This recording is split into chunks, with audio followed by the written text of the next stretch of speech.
Assalamualaikum warahmatullahi wabarakatuh. Salam sehat selalu. Saya mengenal sinergi ini karena saya perlukan informasi dan ilmu mengenai kesehatan. Basically saya itu orang teknik sehingga tidak banyak tahu berkaitan dengan kesehatan. Nah, kali ini Dokter Prapti ingin menerangkan bagaimana sih terjadinya hipertensi atau tekanan darah tinggi. Sebelumnya sih saya tahu sih tekanan darah tinggi itu kalau kita di tensi darahnya tinggi. Nah, tahu juga misalnya darahnya rendah nih, kalau di tensi darahnya rendah, tapi nggak tahu kenapa sih sebabnya, kemudian bagaimana sih cara penanggulanginnya gitu, cara mengatasinya maksudnya. Nah, karena itu saya suka menjalankan bisnis sinergi. Tadinya saya nggak tahu apa itu sinergi worldwide, karena saya mencoba produknya seperti klorofil, garlic, kemudian proarginen. Alhamdulillah di badan juga enak dan saya konsumsi rutin tiap hari untuk keluarga juga. Jadi ya namanya dalam bentuk ikhtiar menjaga kesehatan, nutrisi kesehatan itu, nutrisi makanan saya perlukan itu. Dan kalau saya konsumsi, kenapa saya nggak jalanin bisnisnya aja sekalian? Itu sebenarnya. Dan insya Allah saya nggak akan ninggalin sinergi ini karena ilmu kesehatannya selalu update gitu. Berkaitan dengan penyakit juga, berkaitan dengan pola hidup sehat.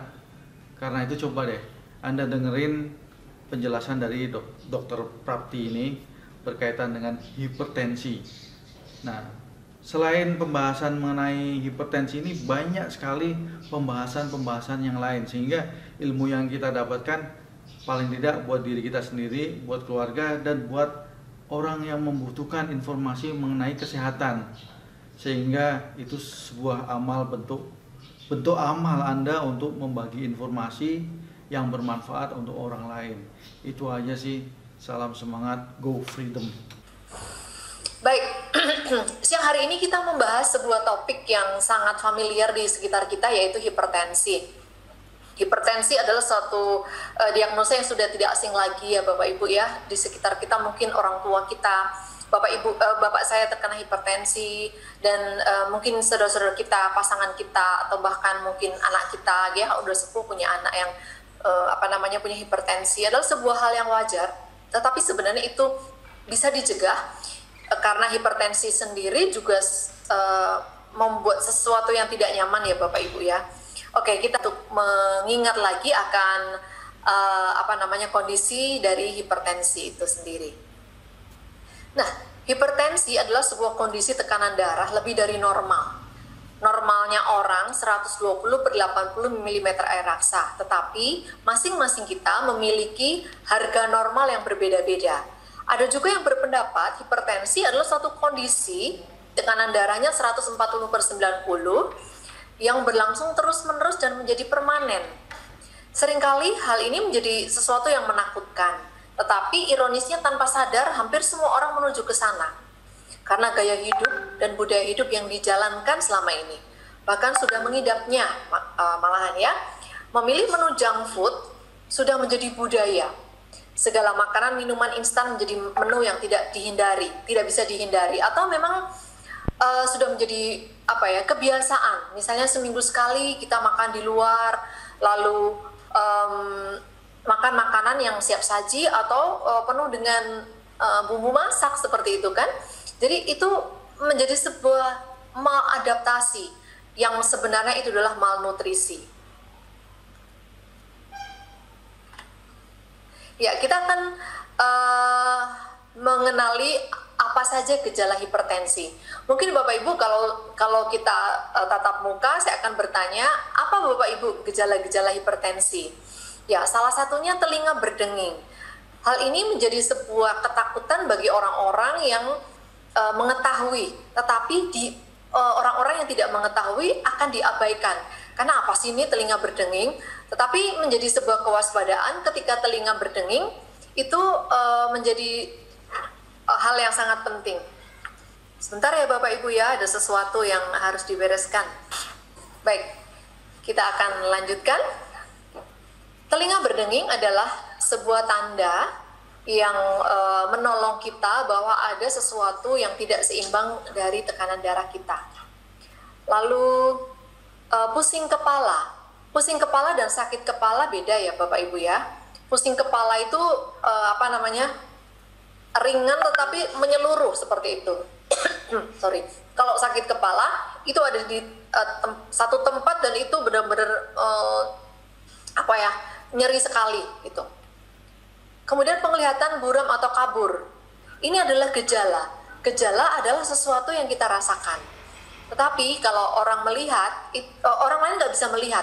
Orang lain nggak bisa merasakan. Tapi kalau gejala adalah apa yang kita bisa rasakan. Kemudian kelelahan. Mungkin kalau kelelahan orang lain bisa lihat ya. Misalnya Bapak Ibu nampak lelah, lesu itu orang lain bisa lihat. Jadi ada semacam tanda yang bisa dilihat oleh orang sehingga orang itu melihat ada yang aneh. Seperti yang saya ceritakan tadi, saya punya seorang teman, beliau lebih senior dari saya. Ketika menjadi pembicara di sebuah panggung, dia tidak ada merasakan apa-apa, tapi teman-temannya yang melihat bahwa kok aneh, setelah diangkat ternyata tangannya nggak bisa bergerak dan ada stroke gitu. Dan sekarang sudah pulih karena waktu itu langsung dilarikan ke rumah sakit. Kemudian leher belakang kaku, tengkuknya kaku, itu bisa menjadi tanda-tanda atau gejala yang Bapak Ibu rasakan yang merupakan gejala dari hipertensi. Kemudian sesak nafas atau berat bernafas seperti itu. Bingung itu ya kok aneh gitu, rasanya ada sesuatu yang nggak bisa diceritakan, tidak nyaman gitu ya, mungkin lebih enak tidak nyaman, belum pernah merasakan gejala yang demikian terus rasanya tidak nyaman. Kemudian telinga berdenging ternyata udah ditulis ya, telinga berdenging tadi. Kemudian sensasi berdetak di dada. Jadi merasa dadanya itu berdetak lebih kenceng, leher dan telinga. Kadang-kadang telinga jeduk-jeduk gitu ya. Dan yang lebih menyedihkan adalah kalau tidak ada gejala, ya, sakit kepala tadi bisa mual, dan yang menyedihkan adalah kalau tidak ada gejala Bapak Ibu. Kalau tidak ada gejala yang tadi saya sampaikan adalah memang nggak ada gejala seperti itu. Jadi tidak ada tanda-tanda, ya tidak ada yang dirasakan apapun gitu, sehingga apa yang terkonfirmasi adalah tekanan darah meningkat. Nah ini adalah sebuah proses untuk menyimpulkan bahwa gejala-gejala yang muncul itu menjadi disimpulkan dalam sebuah pemeriksaan tekanan darah. Nah sekarang tanda-tanda hipertensi. Tanda adalah yang dilihat oleh orang lain, dilihat oleh dokter, dilihat oleh saudara, dilihat oleh suami, oleh istri, itu namanya tanda-tanda. Seringkali orang yang mimisan itu adalah tanda dari hipertensi. Mengapa mimisan? Mimisan adalah cara tubuh untuk menurunkan tekanan darah.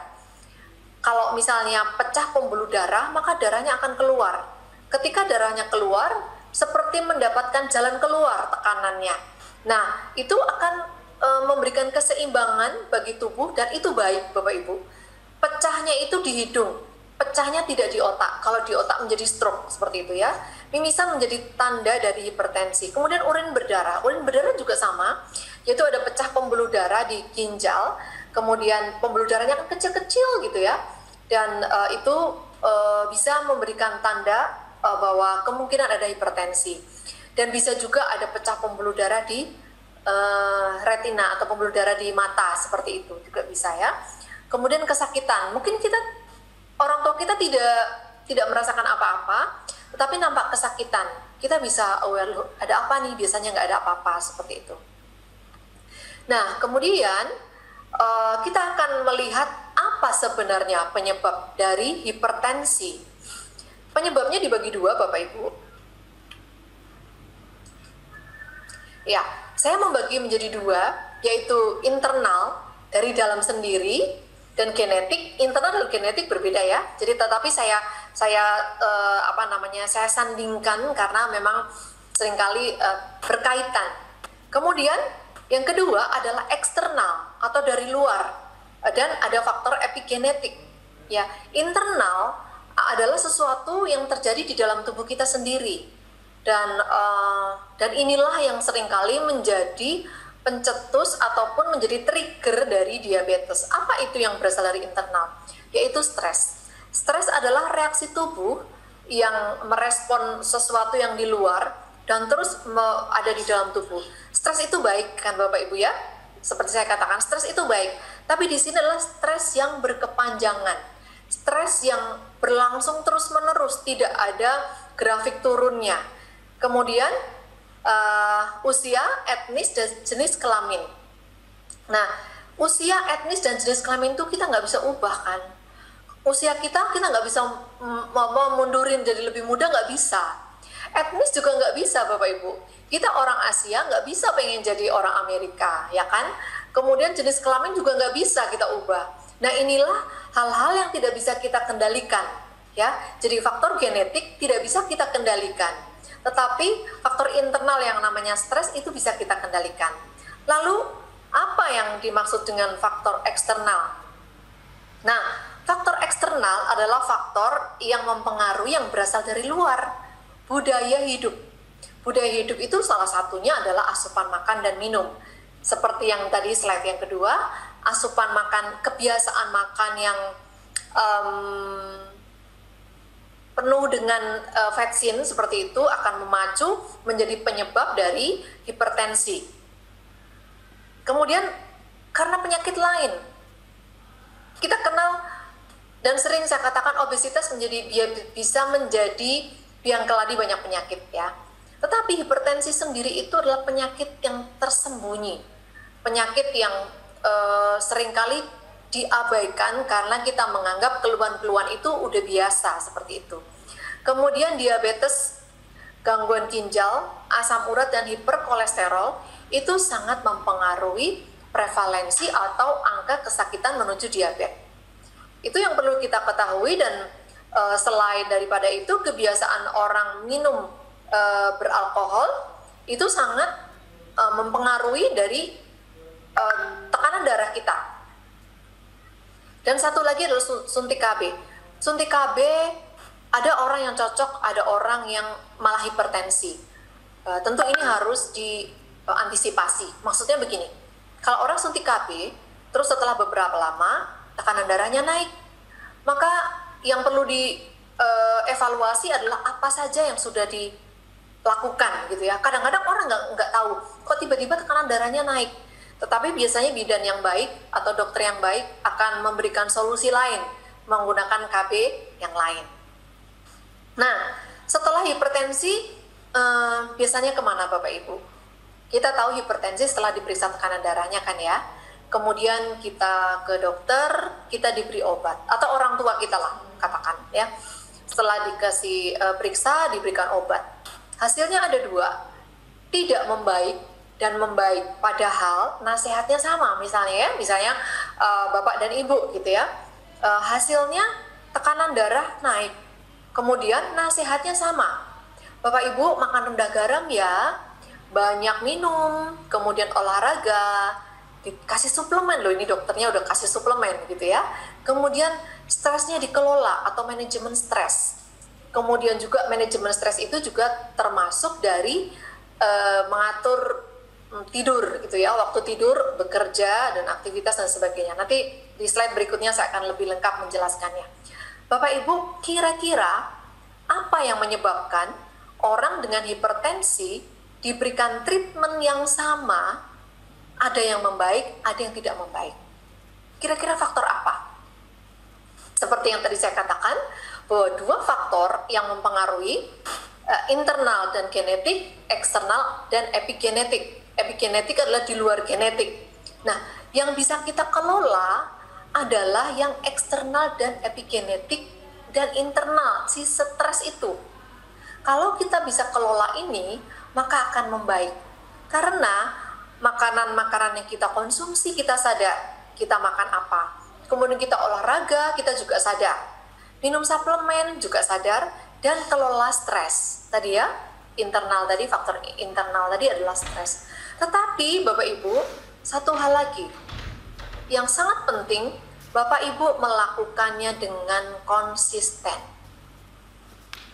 Kalau misalnya saya suka bertanya begini, Bapak Ibu udah olahraga? Jawabannya udah pernah. Lah, kok udah pernah? Kapan? 1 bulan lalu nggak ngefek. Tapi oh ya olahraga. Kemarin ternyata olahraga hanya seminggu sekali. Sekarang seminggu 3 kali. Bu dokter, ini lagi pandemi loh. Olahraga di rumah kan bisa. Ada ya di YouTube ya olahraga yang pernah saya ajarkan. Bioenergy Power ya, senam BEP. Bapak Ibu nanti bisa lihat di YouTube, senam yang saya ajarkan itu di rumah bisa, di kamar juga bisa, lakukan itu.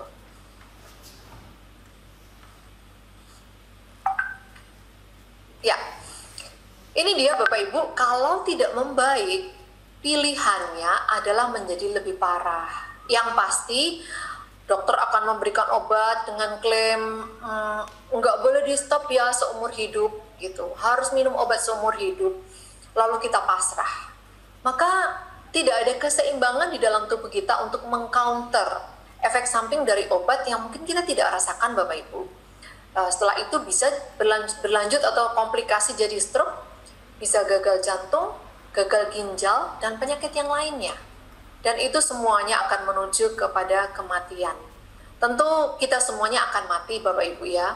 Tetapi kalau kita bisa memelihara tubuh kita bisa lebih produktif, kita matinya itu tidak merepotkan orang lain gitu. Kalau memang sudah waktunya mati. Tetapi yang kita perlu ingat adalah ada hal-hal yang bisa kita kelola, ada hal-hal yang bisa kita ubah, yaitu faktor eksternal dan epigenetik. Etnis kita, orang Asia dan Afrika, itu tidak bisa berubah jadi orang Amerika atau Eropa gitu ya. Kemudian usia tidak bisa menipu gitu. Dan ternyata usia perempuan yang usia lebih lanjut ternyata lebih mudah terkena hipertensi. Tetapi prosentasenya kalau secara keseluruhan memang seperti stroke, gagal jantung itu bapak-bapak biasanya lebih banyak gitu ya. Nah, besok kapan-kapan saya akan berikan prosentasenya ya. Kemudian hipertensi sering ditemukan pada lansia. Diperkirakan 23% wanita dan 14% pria berusia lebih dari 65 tahun menderita hipertensi. Prevalensi hipertensi di dunia diperkirakan sekitar 15-20%. Lebih banyak menyerang pada usia 55-64 tahun. Nah, ini dia Bapak Ibu, usia tidak bisa kita tolak kan, kita akan menuju ke sana, atau Bapak Ibu mungkin sudah ada di sana gitu ya. Dan ternyata terjadi hipertensi. Sebenarnya kenapa ya? Kok terjadi hipertensi? Karena memang faktor degenerasi, faktor penuaan, atau kalau motor atau mobil itu spare partnya udah soak seperti itu ya. Tapi bukan berarti tidak produktif kan? Kita bisa pelihara. Nah, ini adalah riset kesehatan dasar dari 2018. Bapak Ibu, kita lihat ya. Bulatan hijau ini adalah hasil tahun Riskesdas 2007. Bulatan biru itu adalah hasil Riskesdas tahun 2013, sedangkan yang kuning agak orange ini 2018. Ini adalah prevalensi hipertensi berdasarkan hasil pengukuran pada penduduk umur lebih dari 18 tahun menurut provinsi dari 2007 sampai 2018. Coba kita lihat Bapak Ibu. Kita lihat ya, ini adalah provinsi. Kalimantan Selatan, Jawa Barat, Kalimantan Timur, Jawa Tengah, Kalimantan Barat, dan seterusnya sampai Papua. Kita lihat grafik dengan warna yang orange ya, orange nih, Bapak Ibu, ini orange. Ini bukan, berarti menunjukkan prevalensi tertinggi adalah di Kalimantan Selatan. Nah, ya. Prevalensi tertinggi di Kalimantan Selatan yaitu 44,1.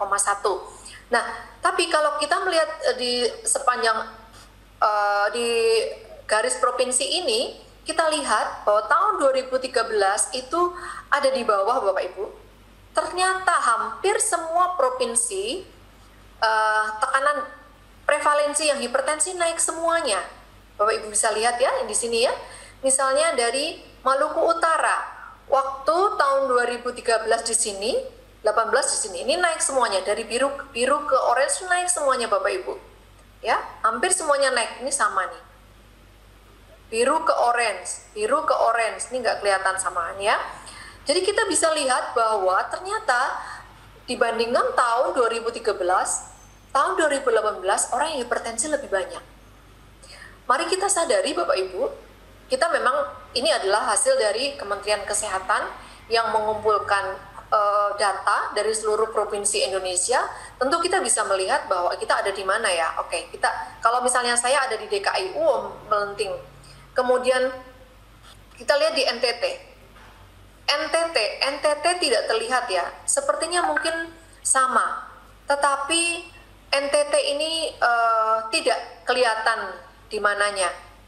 Berarti minimal stabil kemungkinan ya. Kemudian kalau Bapak Ibu yang ada di Lampung naik, ternyata penderitanya naik. Kemudian di Jogja juga naik. Ini tahun 2013, ini 2018. DKI, apalagi DKI dari warna biru ke warna orange tinggi sekali ya, naiknya tinggi sekali. Nah, hampir semua provinsi prevalensi hipertensinya naik. Ini adalah sebuah kesedihan sekaligus sebuah peluang untuk Bapak Ibu menjadi agen sehat di mana Bapak Ibu tinggal. Hipertensi menyerang 50 juta orang Amerika, termasuk 60% diantaranya berusia lebih dari 60 tahun. Setiap tahun ditemukan sekitar 1,8 juta kasus baru hipertensi. Hipertensi merupakan penyebab umum terjadinya stroke dan serangan jantung. Ya, tadi sudah ada sekilas dari presentasi saya ya.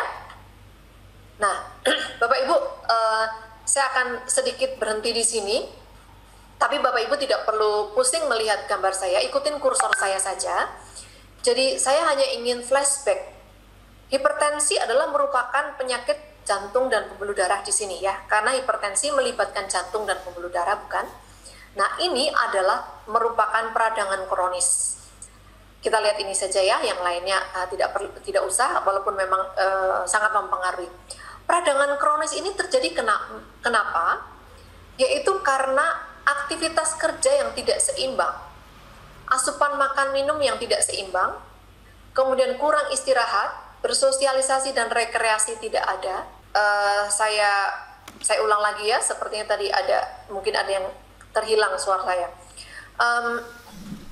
Jadi mengapa terjadi penyakit jantung dan pembuluh darah atau hipertensi? Karena terjadi peradangan kronis yang disebabkan oleh aktivitas kerja yang tidak seimbang, kemudian asupan makan minum yang tidak jelas. Tidak jelas itu maksudnya tidak seimbang, mungkin bisa jadi karena karbohidratnya tinggi atau garamnya tinggi, seperti itu ya. Kemudian istirahat juga tidak stabil, bersosialisasi juga tidak dilakukan, atau tidak bisa berekreasi di keluarga.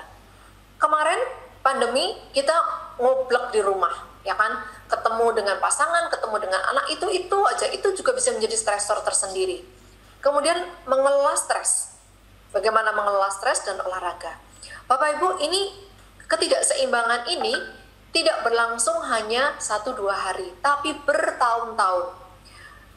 Presentasi yang lalu-lalu saya mengatakan bahwa proses peradangan itu tidak serta-merta tiba-tiba hipertensi, tetapi melalui proses, yaitu peradangan akut.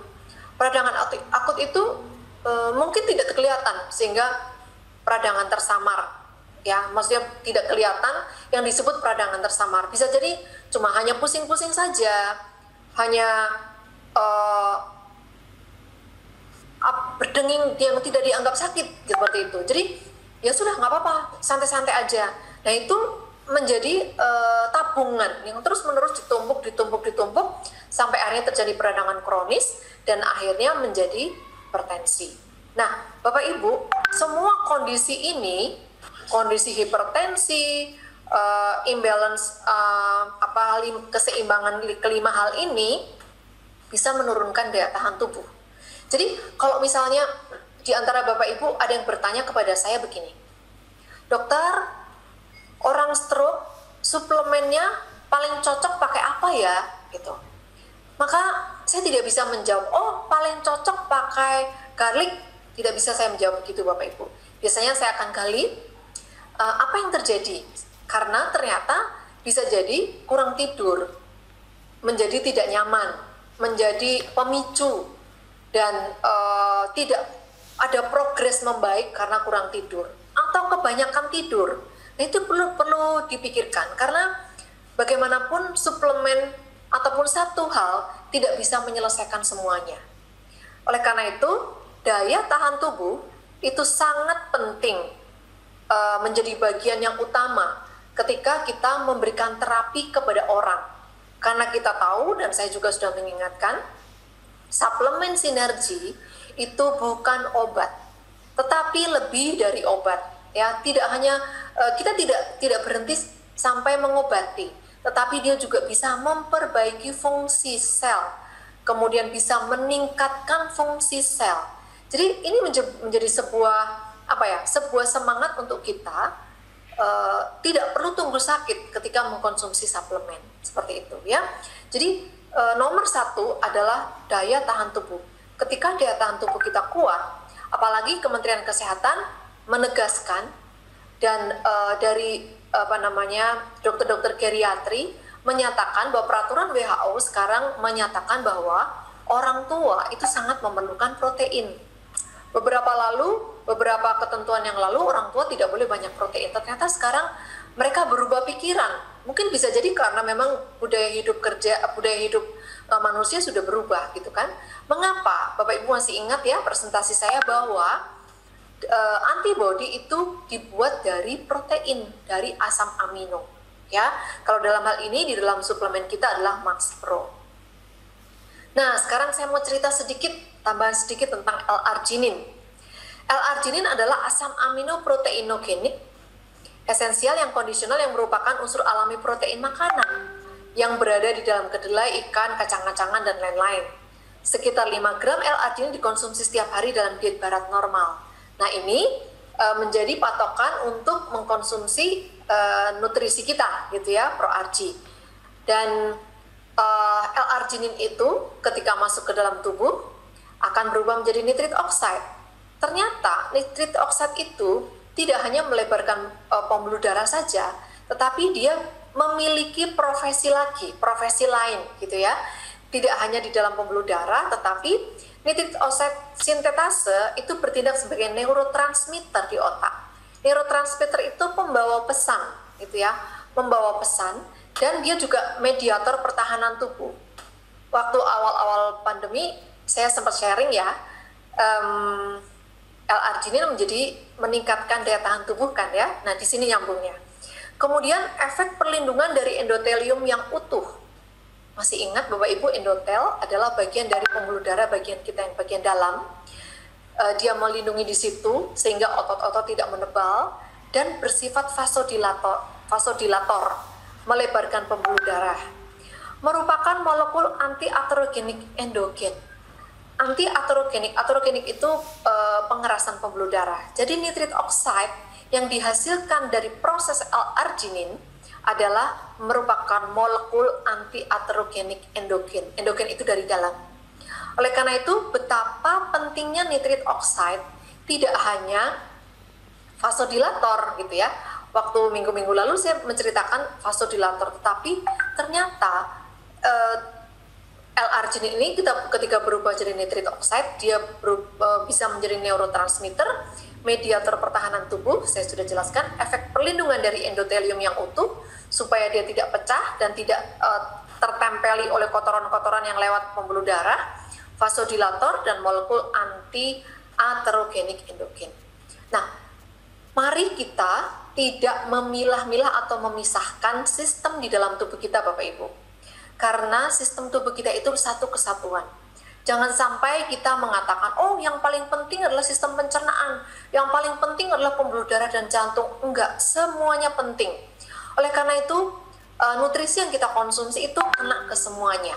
Hanya memang penekanannya biasanya kemana, seperti itu. Kemarin ada yang bertanya kepada saya begini, Bu Dokter, apakah spirulina menyebabkan asam urat? Bu Dokter, apakah kolostrum meningkatkan daya tahan tubuh? Meningkatkan nafsu makan gitu. Tidak ada nutrisi yang berefek sama di dalam tubuh kita. Ada orang ketika mengkonsumsi kolostrum, nafsu makannya bertambah. Kenapa? Karena saluran cernanya diperbaiki. Tetapi masalahnya, kalau minum kolostrum jadi gemuk, itu bukan salah kolostrumnya Bapak Ibu. Masalahnya ketika kepengen makan, yang dimakan apa? Beda ya. Kalau kita kepengen makan, yang dimakan buah-buahan, dengan kepengen makan yang dimakan mie ayam. Efeknya pasti beda, bukan? Nah, ini yang menjadi sebuah budaya juga Bapak Ibu. Kemudian spirulina apakah menyebabkan asam urat? Tidak. Spirulina bukan penyebab asam urat. Coba lihat lagi, apakah kurang minum? Orang-orang yang kekurangan buah itu bisa jadi ketika makan sesuatu asam uratnya naik. Bagaimana dengan olahraga? Itu juga pengaruhnya besar sekali. Jadi seringkali menjadi menduga-duga tanpa melihat yang lain. Mari kita melihat lebih luas lagi supaya kita merasa nyaman dan aman ketika kita mengkonsumsi nutrisi.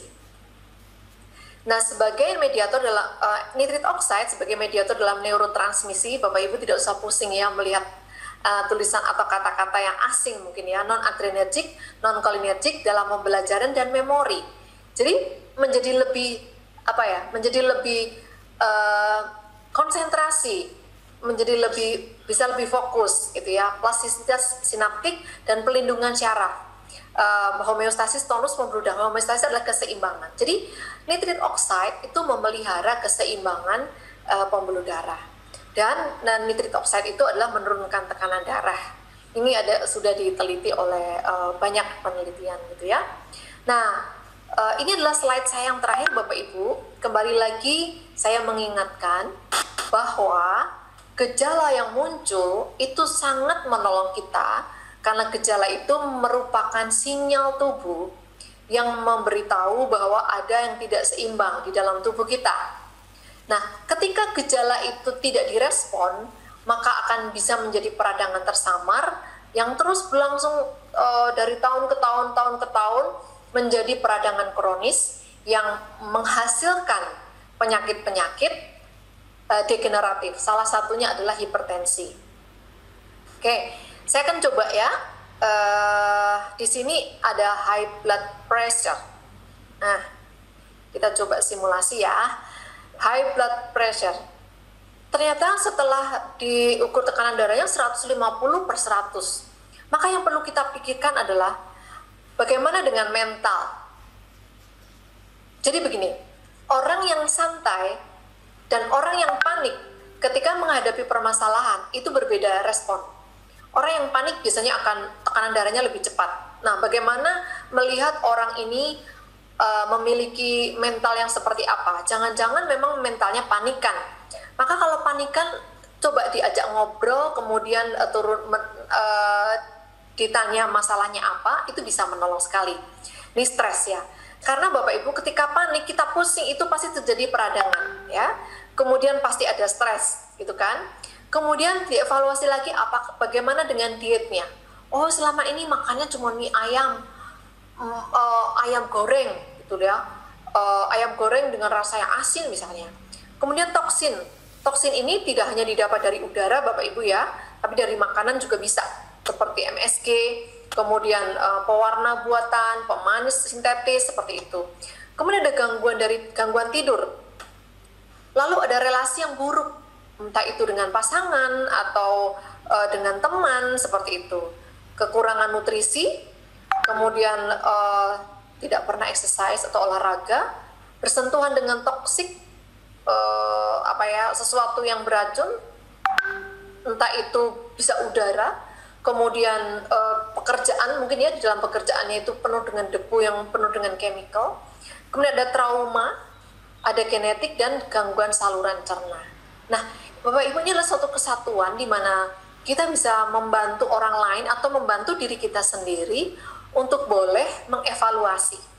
Nah, mental, emosional, spiritual, pengaruh spiritual itu sangat mempengaruhi ya, dan predisposisi genetik ini adalah merupakan predisposisi genetik, dan pengalaman, kemudian sikap dan kepercayaan juga akan sangat mempengaruhi kesuburan atau ada tidaknya buah yang enak ataupun yang tidak enak. Nah, ini yang pohon ini buahnya tidak enak semua Bapak Ibu ya. Ya, hormon imbalance, tiroid, depresi, anxiety, heart disease dan sebagainya, inilah tidak enak semuanya. Baik, Bapak Ibu, Presentasi saya sepertinya sudah selesai. Oke, terima kasih. Saya akan stop share.